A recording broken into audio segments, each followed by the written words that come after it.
नमस्ते दोस्तों, आप देख रहे हैं देववाणी, जहां आपको मिलती है भक्ति और ज्ञान की पवित्र आवाज। नमस्कार। कभी सोचा है कि एक सदियों पुरानी प्रार्थना में क्या मॉडर्न साइंस छिपा हो सकता है? आज हम हनुमान चालीसा के पीछे के विज्ञान को समझने की कोशिश करेंगे और ये देखेंगे कि कैसे आस्था और तर्क, ये दोनों चीजें एक दूसरे से मिल सकती हैं। तो चलिए शुरू करते हैं। तो सवाल सीधा सा है, क्या बस कुछ पंक्तियों को बार बार दोहराने से हमारे सोचने, हमारे महसूस करने का तरीका वाकई बदल सकता है? बड़ा सवाल है ना? लेकिन जिन सोर्सेस को हमने स्टडी किया है, उनके मुताबिक इसका जवाब है हाँ, बिल्कुल। और मजे की बात यह है कि इसका जवाब विज्ञान में ही कहीं छिपा है। तो देखिए, हनुमान चालीसा को सिर्फ 40 चौपाइयों का एक कलेक्शन समझना शायद पूरी बात नहीं होगी। सोर्सेस के हिसाब से इसे एक बहुत ही पावरफुल साउंड एनर्जी यानी ध्वनि ऊर्जा का स्रोत माना जाता है। अब ये साउंड एनर्जी है क्या भला? चलिए समझते हैं। देखिए, इसका जो बेसिक प्रिंसिपल है वो ये है कि आवाज़ सिर्फ वो नहीं है जो हम कानों से सुनते हैं। नहीं, ये असल में वाइब्रेशंस के रूप में एक एनर्जी पैदा करती है। और ये जो वाइब्रेशंस है ना, ये अपने आसपास की हर चीज़ पर असर डाल सकती हैं, जिसमें हमारा शरीर और हाँ, हमारा मन भी शामिल है।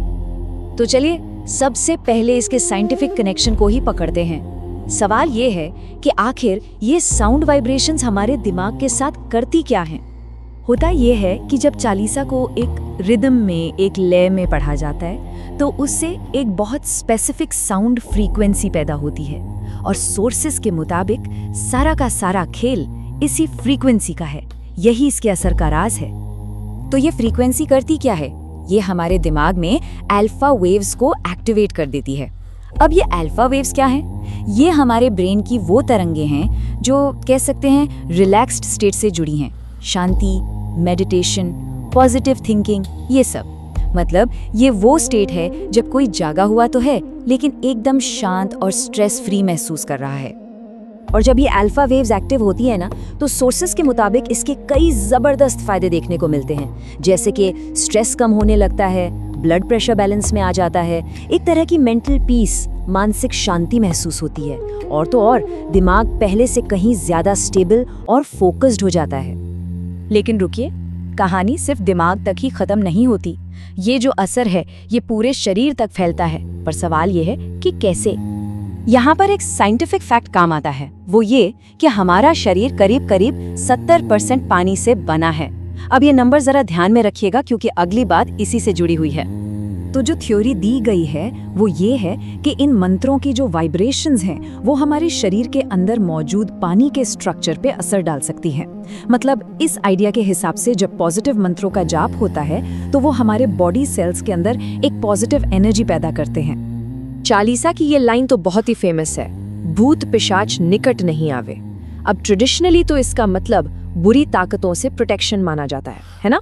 लेकिन जो सोर्सेज हमने देखे वो इसका एक बिल्कुल अलग, एक साइंटिफिक एंगल सामने रखते हैं।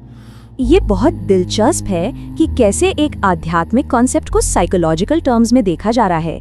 यहाँ भूत पिशाच का मतलब किसी बाहरी शक्ति से नहीं, बल्कि हमारे अंदर के नेगेटिव थॉट्स, डर और मेंटल स्ट्रेस से है। तो इस लिहाज से ये चौपाई असल में मेंटल स्ट्रेंथ, मानसिक मजबूती की बात कर रही है। एक और कमाल का पहलू है इसका हमारी सांसों पर असर।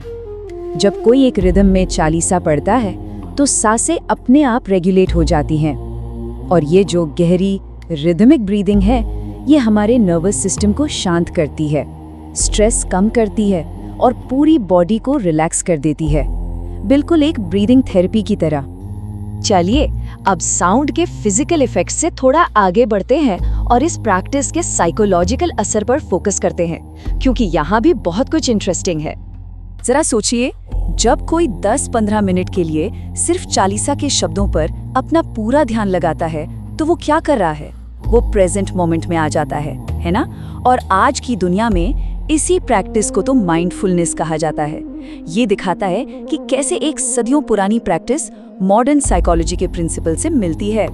साइकोलॉजी का एक बड़ा सीधा सा नियम है, हमारा जो सबकॉन्शियस माइंड है, यानी हमारा अवचेतन मन, वो उन चीजों को धीरे धीरे अपनाने लगता है जिन्हें वो बार बार लगातार सुनता है। और इस प्रोसेस को कहते हैं ऑटो सजेशन। अब देखिए, हनुमान जी को शक्ति और साहस का प्रतीक माना जाता है। तो जब कोई बार बार उनकी ताकत, उनके साहस के बारे में पढ़ता है या सुनता है, तो क्या होता है, सबकॉन्शियसली वो गुण धीरे धीरे पर्सनैलिटी का हिस्सा बनने लगते हैं। तो अब आते हैं आखिरी हिस्से पर और देखते हैं कि ये सारी बातें मिलके कैसे आस्था और विज्ञान के बीच की दूरी को कम करती हैं। साइंस में एक बहुत ही जानी मानी चीज है प्लेसिबो इफेक्ट। इसका मतलब सीधा सा है, अगर किसी को पूरा यकीन हो जाए कि कोई चीज उसे ठीक कर देगी, तो उसका शरीर खुद की हीलिंग पावर को एक्टिवेट कर सकता है, भले ही उस चीज में कोई मेडिसिनल वैल्यू न हो। सोर्सेज यही बताते हैं कि गहरी आस्था, गहरा विश्वास भी बिल्कुल इसी तरह काम कर सकता है। तो आखिर में सोर्सेज के मुताबिक हनुमान चालीसा का असली साइंटिफिक सीक्रेट क्या है? वो है इसका होलिस्टिक अप्रोच। ये मन, दिमाग, सांस और एनर्जी, इन सबको एक साथ बैलेंस में लाता है। ये डर से आज़ादी दिलाता है, सेल्फ कॉन्फिडेंस बढ़ाता है, स्ट्रेस को कम करता है और पॉजिटिव थिंकिंग को बढ़ावा देता है।